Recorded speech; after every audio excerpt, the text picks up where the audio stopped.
नमस्कार, मैं मनभूषण कुमार आप सबको मैं अपने YouTube चैनल पर स्वागत करता हूँ।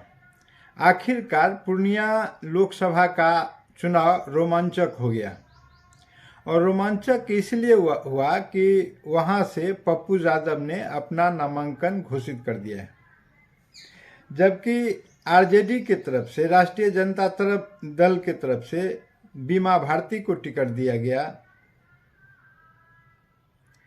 और पूर्व से जो सांसद हैं वो संतोष कुशवाहा वहाँ सांसद के रूप में कार्य कर रहे हैं।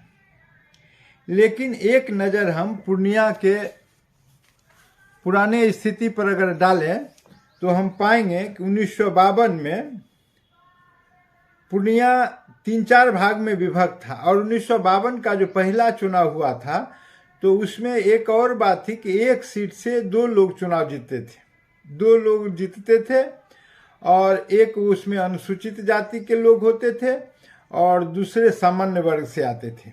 उसको हम ध्यान में रखते हुए देखें तो 1952 में फनी गोपाल सेन गुप्ता भारतीय राष्ट्रीय कांग्रेस पूर्णिया सेंट्रल सीट से जीते थे और दूसरे जो जीते थे वह थे मानेक लाल मदन लाल गांधी राष्ट्रीय कांग्रेस पार्टी से जीते थे। पूर्णिया संथाल सीट के रूप में वह जाना जाता था।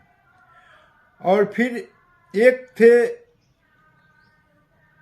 बेंजामिन हंसदा कांग्रेस पार्टी से पूर्णिया संथाल सीट के रूप में यह जाना जाता था। और फिर ये चौथे जो थे वो थे 1952 में मोहम्मद इस्लामुद्दीन भारतीय राष्ट्रीय कांग्रेस से थे, वो पूर्णिया उत्तर क्षेत्र से वो जीते थे।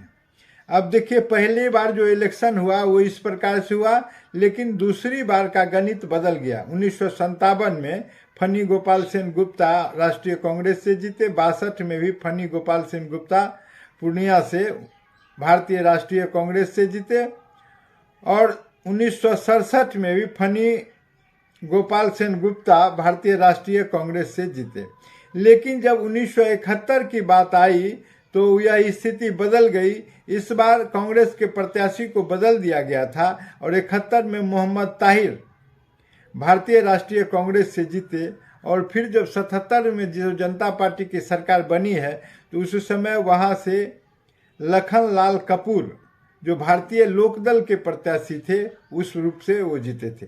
1980 में माधुरी सिंह भारतीय राष्ट्रीय कांग्रेस से इंदिरा से जीती थी और 1984 में भी माधुरी सिंह भारतीय राष्ट्रीय कांग्रेस से जीती थी और 89 में मोहम्मद तस्लीमुद्दीन जनता दल से जीते थे और 1991 में राजेश रंजन जो आज राजेश रंजन उर्फ पप्पू यादव कहते हैं वो स्वतंत्र इंडिपेंडेंट जीत गए थे और 96 में भी समाजवादी पार्टी से राजेश रंजन ने जीत हासिल किया था और 98 के लोकसभा चुनाव में जयकृष्ण मंडल भारतीय जनता पार्टी से वहां जीते थे। लेकिन 1999 में जो लोकसभा चुनाव 1 वर्ष के बाद जो उपचुनाव हुआ उसमें पुनः राजेश रंजन इंडिपेंडेंट के रूप में वहां से जीत गए।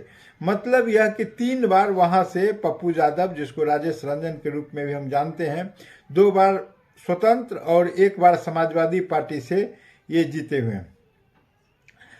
उदय सिंह भारतीय जनता पार्टी के 2004 में यहाँ से जीते हैं। 2009 में उदय सिंह भारतीय जनता पार्टी के मतलब भारतीय जनता पार्टी के 3 सदस्य भी यहाँ से विजय रहे और 2014 में संतोष कुमार कुशवाहा जनता दल यूनाइटेड से और 2019 में भी ये संतोष कुशवाहा जनता दल यूनाइटेड से यहाँ अपना जीत दर्ज करने में सफलता पाई।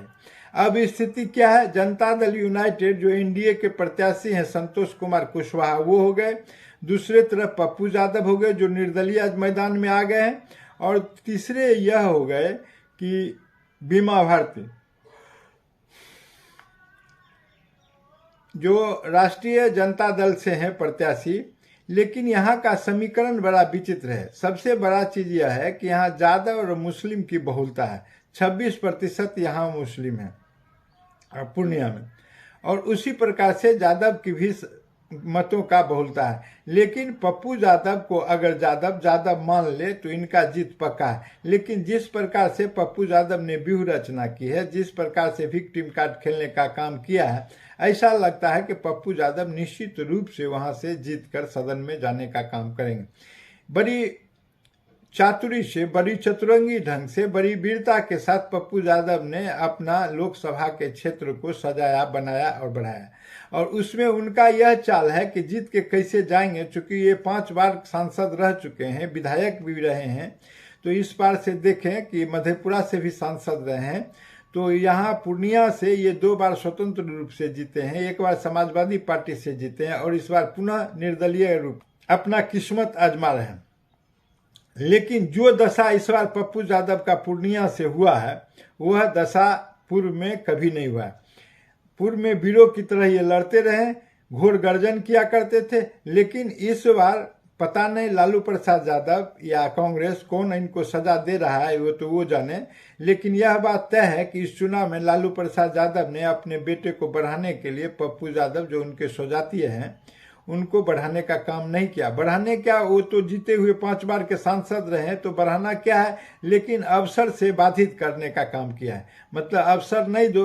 अगर ये कांग्रेस से जैसे जाके पार्टी का अपना विलय कर दिया, कांग्रेस पार्टी में अगर इनका पैठ बढ़ जाता, तो मुस्लिम अगर कांग्रेस की तरफ चला जाएगा, यादव अगर चला जाएगा, तो एक बहुत बड़ा वोट बैंक है। इसलिए बड़ी चातुरी के साथ लालू प्रसाद यादव यह चाहते हैं कि कांग्रेस का किसी भी प्रकार से बिहार में उदय नहीं हो। और इसी व्यूह रचना के साथ उन्होंने बिहार में सीट का बंटवारा कांग्रेस के साथ किया है। आपने देखा कि पूर्णिया से पप्पू यादव को टिकट नहीं दिया गया, बेगूसराय से कन्हैया के लिए सीट नहीं छोड़ा गया, निखिल कुमार के लिए औरंगाबाद जैसा सीट नहीं छोड़ा गया। इस प्रकार से कई सीटें जिसमें उन्होंने सीट तो दिया, लेकिन उलझा के दिया, ताकि अस्थायित्व नहीं हो, प्रत्याशी जाना पहचाना नहीं हो, ताकि कांग्रेस की हार हो जाए और राजद उसमें फहराते रहे। यह स्थिति है। लेकिन पप्पू यादव नामांकन के बाद जिस प्रकार से रो रो के अपना भाषण कर रहे थे, वह जनता में बहुत अपील कर रहा है। पप्पू यादव को जीतना भी चाहिए, इसलिए कि वह बिल्कुल एडमिनिस्ट्रेशन पर वह व्यक्ति कंट्रोल रखता है। उनका एक तरह से कहें तो पूर्णिया में अगर वो जीतते हैं तो उनकी अपनी सरकार होगी, और डॉक्टर का क्या फीस होगा, बस का क्या भाड़ा होगा, क्षेत्र में भ्रष्टाचार का क्या गणित होगा। तो इस ख्याल से पप्पू यादव इन सब पर काम करते रहते हैं, जिससे ट्रांसपेरेंसी भी बनी रहती है। लोग आखिर उनको चाहते क्यों हैं, इसका यही कारण है कि पप्पू यादव की दबंगता का छाप हर जगह दिख जाता है। पप्पू यादव किसी अधिकारी को कहे अगर सांसद हो, तो उसका दिन नहीं है कि वह एक काम नहीं करेगा। लेकिन आज जो है सो सिरमान में घेरे गए हैं, और घेरने वाले दूसरा कोई नहीं है, कांग्रेस और उनके स्वजातीय राष्ट्रीय जनता दल के अध्यक्ष लालू प्रसाद यादव हैं। अगर यह वीडियो पसंद आए सब्सक्राइब करें।